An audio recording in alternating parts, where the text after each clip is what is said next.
रविवार संबलपुर धनुपाली थाना पुलिस द्वारा 37 केजी 300 ग्राम गंजेई जबत सह 5 जन को गिरफ्त करा। सूचना अनुसार एक होंडा सिटी कार रे हंडपा अंचल गंजेई चालाण करा धनुपाली पुलिस एक विश्वस्त सूत्रु खबर पाइथिला, जेउथिरे हिंदी भाषा रे कथा हेउथिबा किछि पिला थिबा बेले सेमाने ट्रेन जोगे बिहार को गंजेई नेबा पई योजना करिथिले। किंतु ता पूर्व पुलिस सिटी स्टेशन गेट निकट में छकी रही आ गंजेई भर्ती गाड़ी स्टेशन रे पहुंचवा मात्र के माड़ी बसिथिला पुलिस आ 5 जन को गिरफ्त करा। गिरफ्तारी अभियुक्त माने बिहार अंचल होइथिबा बेले जणे हंडपा अंचल बोली संबलपुर एसडीपीओ सूचना दैछन्ते।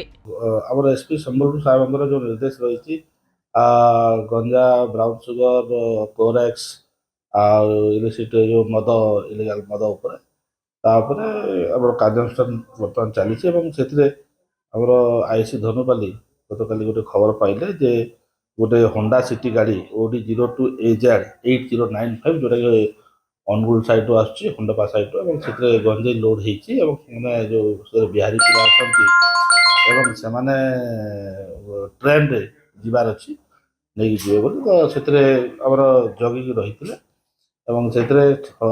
जो सिटी स्टेशन जो रही से पाखे से गाड़ी को रिटर्न कराला समय पाखु से व्हाइट कलर जो होंडा सिटी गाड़ी 37 केजी 300 ग्राम गंजेई आउ 5टा मोबाइल फोन कैश 2000 सीजर होती 4टा बिहारी जो बिहार पिला जो मैंने नालंदा डिस्ट्रिक्ट रंजित कुमार जमुना कुमार अमन कुमार रवि कुमार 4 जन अरेस्ट होती जो जाको जी गाड़ी आणुला ड्राइवर को ओनर सिद्धिकांत प्रधान हंडपार टोटाल 5 जन अरेस्ट होती आज परडे क्यों जगह को जाऊला एरा जहाँ बर्तमान खबर आसी जो एक्चुअली बौद्ध गंजेई जड़े हंडपार देता हंडपा ये जो अच्छी सिद्धिकांत प्रधान ये तार एम जो बिहारी मैंने पिला माने से मैंने आसिक जो पेट्रोल गुड़ाक से आसिक एठू गंजेई बैग रे भर्ती करके नौकरी ट्रेन छाड़ा समय ठीक जो ट्रेन पहुँचो छाड़ा पहुँच समय से आसुँच तरतर होती कहीं चेक करें डाउट करेंगे से ट्रेन रे चढ़ी जाऊँच